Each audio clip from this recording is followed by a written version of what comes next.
Teachers ക്രിയേഷൻസിലേക്ക് എല്ലാവർക്കും സ്വാഗതം.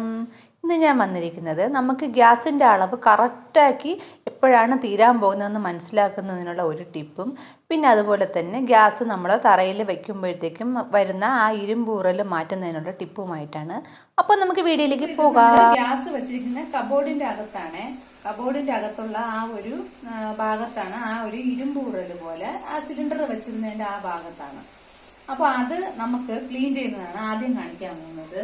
ഇത് പെട്ടെന്ന് ക്ലീൻ ചെയ്യാനുള്ള എളുപ്പ വഴി എന്താണെന്ന് വെച്ച് കഴിഞ്ഞാല് നമ്മുടെ ഹാർപ്പിക്ക്. അപ്പൊ ഇവിടെ ഞാന് ഹാർപ്പിക്ക് ഒഴിച്ചു കൊടുക്കണേ. ഹാർപ്പിക്ക് ഒഴിച്ചൊന്ന് തുടച്ചെടുത്തു കഴിഞ്ഞാല് പെട്ടെന്ന് തന്നെ ക്ലീൻ ആകും. ഹാർപ്പിക്ക് ഇങ്ങനെ ഒന്ന് തേച്ച് കൊടുത്ത് നല്ലൊരു തുണി വെച്ചിട്ട് തുടച്ചെടുത്താൽ മതി. അപ്പൊ ഞാനൊന്ന് തുടച്ച് ക്ലീൻ ചെയ്ത് കണ്ടല്ലോ, ആ ഒരു ഇരുമ്പ് കറ എല്ലാം മാറിയിട്ടുണ്ട്. അപ്പൊ ഇതുപോലെ ഹാർപ്പിക്ക് വെച്ചിട്ട് തന്നെ ചെയ്താൽ മതി കേട്ടോ.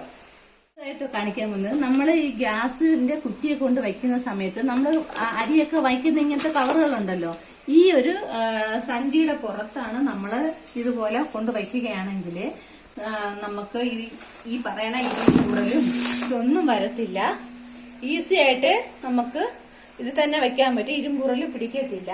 അപ്പൊ ഇത് എനിക്ക് കബോർഡിന്റെ അകത്ത് ഇതുപോലെ വയ്ക്കാതെ പഴയ ഒരു കറ കിടന്നതാണ് ഇപ്പൊ കാണിച്ചത്. ഇതുപോലെ വെച്ചാൽ മതി, അപ്പൊ ഇരുമ്പൂറല് പിടിക്കത്തില്ല.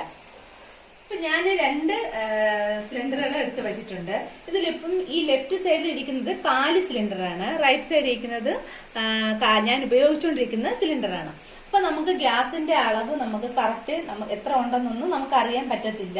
ചിലപ്പോ പെട്ടെന്ന് അങ്ങ് തീർന്നു പോകും, നമ്മൾക്ക് അറിയാൻ പറ്റത്തില്ല ഇത് തീരാറായിരുന്നോ ഒന്നും അറിയാൻ പറ്റത്തില്ല. അപ്പൊ അതിനുള്ള ഒരു എളുപ്പ വഴി ഞാൻ കാണിച്ചു തരാം. ഞാനിപ്പോ ഇവിടെ കുറച്ച് വെള്ളം എടുത്തിട്ടുണ്ട്. ഇതിലോട്ട് ഞാനൊരു ടവലൊന്ന് നന്നായിട്ടൊന്ന് മുക്കി പിഴിഞ്ഞെടുക്കുകയാണേ.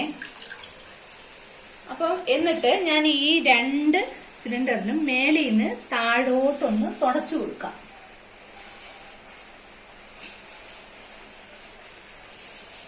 എന്നിട്ട് ഇതിപ്പോ തുടച്ചു കൊടുത്തു, മേളിൽ നിന്ന് താഴോട്ട് തുടച്ചു കൊടുത്തിട്ടുണ്ട്. അപ്പൊ ഇത് ഒരു 2 മിനിറ്റ് ഇങ്ങനെ തന്നെ നമ്മൾ വിട്ടിക്കണം.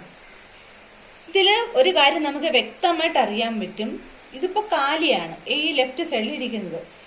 നമുക്ക് ഗ്യാസ് ഉള്ള സിലിണ്ടർ ആണെങ്കിൽ അവിടെ നമുക്ക് നനവ് കാണും. ഗ്യാസ് ഇല്ലാത്ത ഭാഗമാണെങ്കിൽ നനവ് കാണത്തില്ല, വെള്ളം പെട്ടെന്ന് വലിയും. അപ്പൊ ഇതിപ്പം കാലി സിലിണ്ടറാണ്.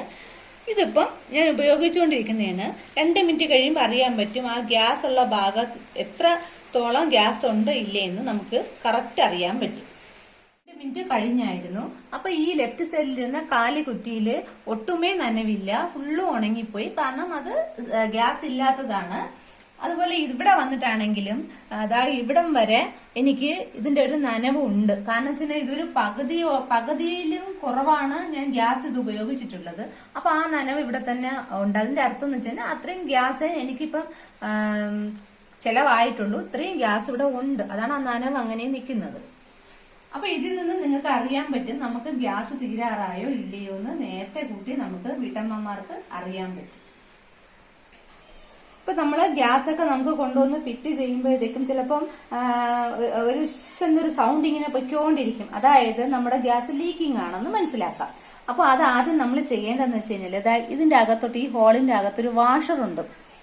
അപ്പൊ നമ്മൾ ഇതുപോലത്തെ ഒരു സ്ക്രൂ ഡ്രൈവർ ഉപയോഗിച്ചിട്ട് ഈ വാഷറിനെ നമ്മൾ ആദ്യം ഇവിടുന്ന് ഒരു ചെറിയ കുഞ്ഞു വാഷറാണ് കേട്ടാ, ഇതിനൊന്ന് പൊക്കിയെടുക്കണം. പൊക്കിയെടുത്ത ശേഷം നമ്മള് പുതിയൊരു വാഷർ ഉണ്ടെങ്കിൽ, അപ്പൊ പഴയ ഒരു നല്ല ഗ്യാസ് കുറ്റിയൊക്കെ മിച്ചം നമുക്ക് മാറ്റി വെക്കുമല്ലോ തീർന്നതൊക്കെ, അപ്പൊ അതിന്റെയൊക്കെ നല്ല വാഷറായിരിക്കുമല്ലോ, അതിനെ പതുക്കെ എടുത്തിട്ട് ഇപ്പൊ എനിക്ക് കാണിച്ചു തരാൻ പറ്റുന്നില്ല. കാരണം വെച്ച് കഴിഞ്ഞാല് എനിക്കിപ്പോ ഇത് വാഷർ കംപ്ലൈന്റ് അല്ല, അതുകൊണ്ടാണ് ഞാനിത് എടുക്കാത്തത്. അപ്പൊ അതിനെ തിരിച്ചിട്ട് കൊടുത്തിട്ട് നമ്മൾ ഈ ചെറു വെള്ളം വെച്ചിട്ട് ഏതാണ്ട് ഇങ്ങനെ ഒന്ന് ടൈറ്റ് ചെയ്ത് കൊടുത്താൽ ഇതങ്ങ് താഴോട്ട് പോകും. അപ്പൊ നിങ്ങൾക്ക് വാഷർ മാറ്റുമ്പോൾ തന്നെ ആ ഒരു പ്രശ്നം മാറും. എന്നിട്ടും മാറണമെങ്കിൽ മാത്രമേ നിങ്ങൾ ഗ്യാസ് ഏജൻസിയിൽ വിളിച്ചിട്ട് നമുക്കിത് വേറെ കുറ്റി മാറ്റിത്തരാൻ പറഞ്ഞാൽ അവർ മാറ്റിത്തരും. അല്ലാതെ അത് ഉപയോഗിക്കാൻ പോവരുത്, അപകടം പെട്ടെന്ന് ഉണ്ടാവാൻ സാധ്യതയാണ്. ഇങ്ങനെ ഒരു ഇത് തന്നിരിക്കുമല്ലോ. ഇപ്പൊ ഇവിടെ 28 എന്നാണ് തന്നിരിക്കുന്നത്. ഇത് വന്നിട്ട് ഇയർ ആണ്. ഈ 28 എന്ന് പറയുന്നത് നമ്മുടെ ഇയർ ആണ്. ഇത് വന്നിട്ട് നമ്മുടെ ആ ഒരു മന്താണ് സൂചിപ്പിക്കുന്നത്. അപ്പൊ ഇത് ഇയറും ഇത് മന്തുമാണ് സൂചിപ്പിക്കുന്നത്. അപ്പൊ ഇത് വെച്ചിട്ട് തന്നെ നമുക്ക് ഇത് എക്സ്പയർ ഡേറ്റ് ആയതാണോ എന്ന് നമുക്ക് അറിയാൻ പറ്റും. നമ്മൾ അതൊക്കെ നോക്കിയിട്ട് വേണം സിലിണ്ടർ നമ്മൾ വീട്ടിലോട്ട് എടുത്ത് വെക്കാനായിട്ട്. ഈ ഡേറ്റ് നമ്മുടെ എക്സ്പയർ ആയതാണോ എന്ന് നോക്കിയിട്ട് വേണം എടുത്ത് വെക്കാൻ. എ എന്ന് ഉദ്ദേശിക്കുന്നത് January to March, B April to June, C July to September, D October to December. ഇതാണ് അതിൻ്റെ കണക്ക്. അപ്പോൾ എൻ്റെ ഈ ചാനൽ ഒന്ന് സബ്സ്ക്രൈബ് ചെയ്തിരിക്കണേ. അതുപോലെ തന്നെ ഈ വീഡിയോ ഇഷ്ടപ്പെട്ടാൽ ലൈക്ക് ചെയ്യണം, സപ്പോർട്ട് ചെയ്യണം. Thanks for watching.